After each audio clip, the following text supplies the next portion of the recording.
The creativity though, DJ. I mean, what do you attribute your creativity to where you was like, okay, I'm digging in these crates, I'm sitting over here jamming, and I'm really just trying to create. I'm not trying to remake. I'm trying to create. Where do you get that from? Oh man, I don't know, man. I think I'm gonna have to credit that to Big Dave. Big Dave and Shirley, man. My mom and my dad, man. Yeah, like and my you know, just what I was influenced around, what I saw on the South Side, what I came up, you know, I played in the band. I was a drummer. So you know, being a drummer, I understand different time signatures with drums and different things. Being a DJ, you understand a whole another set of time signatures and different things. So then taking those two things, DJing, being in the band, and then going to be a producer. I mean, you know, I was just kind of equipped. I think I was blessed and equipped. Being on the road for 9 to 10 years though, man, every time you touch back down in the city, what were the changes that you were seeing and witnessing every time you came home? And you were like, this ain't the same A I just left a year ago. Yeah, man, not the same A, and not like man, I tell you, being on the road, one of the effects of being on the road like that, man, was that I am now realizing, man, like your family. Like me being a working DJ on the road all the time, man, made me miss my kids growing up. And at this time in life, you know, there's some resentments of things that I may have missed out on. So it's a compromise, you know what I'm saying? It's a trade-off. But on the flip side, I'm able to take care of my family and make sure that everything's okay. Exactly. So yeah, it's I don't know if that was a question. Well, now I'm gonna go back to it, but that's a good answer regardless. Culturally though, when you was touching back down in the city, because see, when y'all go off on the road, it's Atlanta 2-lane Cascade, 2-lane Campbellton Road. Man. You come back, the Olympics done hit, and now it's 4 lanes up and down Cascade and Campbellton Road and MLK. And the city's getting bigger, the atmosphere is changing, folks is moving in, the sound is changing at the same time. Y'all still leading the pack, but what was that feeling like? And then also, how were y'all getting treated during that time when y'all would touch back down in the city, having that kind of success? Man, you know, we never stayed at home long enough to really even get to take notice. You be home for a week or two, you're going to rest, you at the crib, you don't even want to really do much. So I think I didn't start noticing the changes until, once again, later, when I'm able to come back home and sit and then start moving around the city and see those things. But I remember sometimes people ask me, you remember this song, whatever?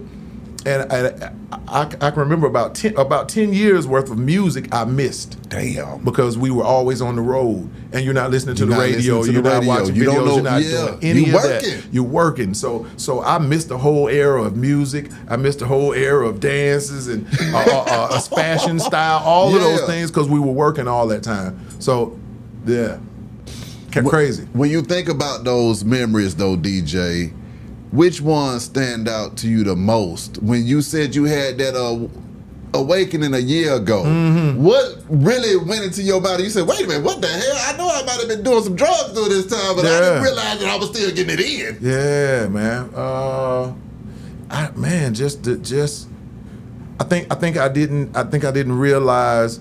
So when you make music, man, if you got your business straight, all the work that you are doing is kind of like you're working and putting money into this pension. I don't think back then that I understood that the work that I was doing not only paid me then, but I was investing into a pension of some sort that I had no idea about. And so later on in life, I started to understand what that stuff meant and what it is. Well, now, I would like to wake up at 50 years old, like, man. And so I learned those things, and so that's the big aha for me at this point in life. Like, oh shit! I did get jerked. I did get what I was supposed to get. Oh, thank you, Lord. Exactly. Yeah. So that's my big aha. Okay. So now, when it came back to just the music, and now you looking up and Dre is going in a different direction than Big Boy, but they're still complimenting each other, okay? And the music is still sounding great. What's going on? What's the dynamic in the studio and on that tour bus at that time when you realized that we all our own men out here? Oh man, so it's funny because I have pictures of it.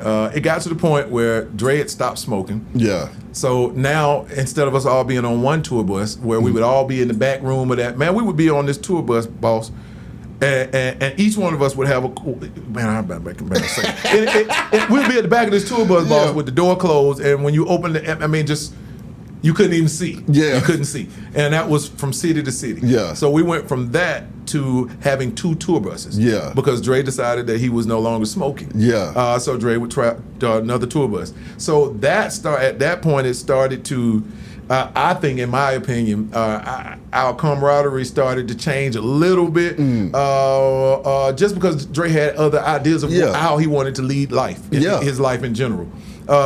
So me and Big, I got pictures of me and Big in the hotel room, in the bathroom, with towels under the door, in the shower running with steam, so that we could smoke. So we continued to smoke. But I think just as everyone started to become adults and grow into themselves, just certain things changed. But then when you talk about the smoking part, was it to deal with the anxiety of being superstars and out there, or was it just, we out here smoking and kicking it in the dog all day? We were smoking just to be smoking. I think we were just smoking just to be smoking, man. I don't think it was for stress. I think it was something to pass time. It was a habit. It was I'm not really sure. Okay. Yeah. So now, creatively though, when folks start to see Dre going in a different direction, Big going in a different direction, I mean, what was that like for you in the studio as a producer on the song, and you not knowing which way Dre gonna come on it and which way Big gonna come on that song? Man, well, all I knew is that I was going to provide some music that was going to pull the best out of everybody. Something out of you. Yeah. And so knowing who Dre is, knowing who Big is, I know that the best of them is enough. Yeah. And so my job was to make music that pulls the best out of you. And that was the formula. Wheels of Steel, man, one of my favorite songs. Talk to me about that, and then, the scratching at the end of that, sir. Wheels of Steel, man. I come from DJs. I'm a DJ at heart. Yeah. So and I come from the DJs like the down south DJs, like Magic Mike and Clay D and all those scratching DJs that did a lot of scratching and performing. That was our DJ Smurf. Yeah. Like these were people we kind of idolized. Exactly. We were like, man, they doing that shit that we know about. Come on now. And so that was my chance to imitate what I had, previously been listening to on mixtapes or doing that. It was my turn to actually do those things. Get my shit off, man.